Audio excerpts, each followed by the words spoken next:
Do you remember your first Pride? I do like it was yesterday, although it was almost 20 years ago.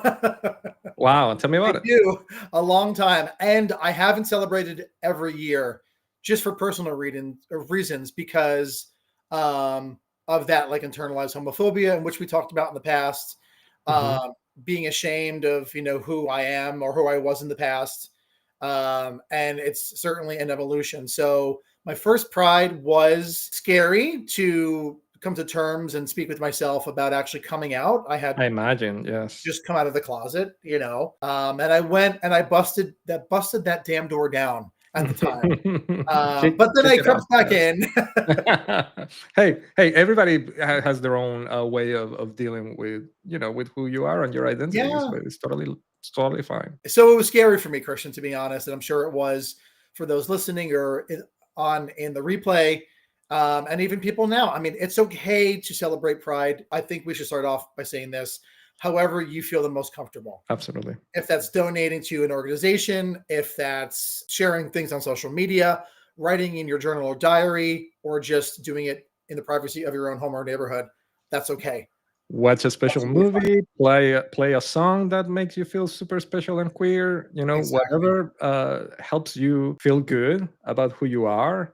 And that's the whole spirit of Pride, right? It's It like, is. celebrate our identities and who we are. So whatever makes you feel good, it doesn't have to be a big parade, but it certainly helps to being with your community It and does. celebrate with other people. So But yeah, you'll your first eventually get there. Yeah. Yeah. so your first one was scary. Why was? I mean, I understand why it was scary. It was your first one. You were coming out. I went, Where, it was where the New was York it? City Pride.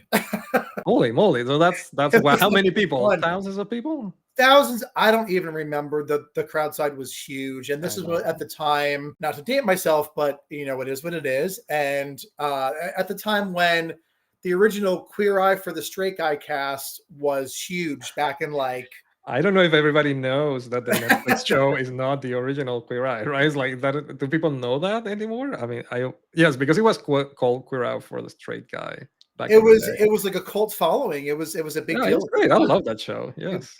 And that was what I had turned to for style tips, seeing myself, a representation of myself on television in the As Pride this Parade.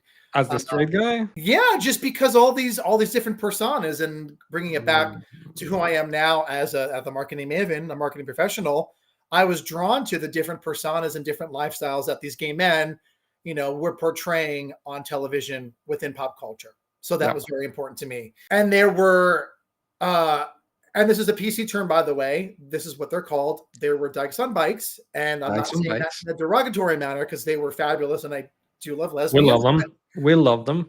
They were on their bikes, and I was dressed in my pride gear, kind of like this, but like a white tank top. I had a rainbow bracelet on, my Abercrombie red flip flops, I think red sport shorts, and I was like ready to go celebrate, sweat my ass off. And I remember my eyes were welling up. Something just came over me that I was just so prideful and proud of myself for coming out in the public at that time, because I had also worked in the city and I wasn't really out at the time. I was dating a few different guys and I was really feeling myself and starting my career, but I wasn't really out, on social Right. media or in the public.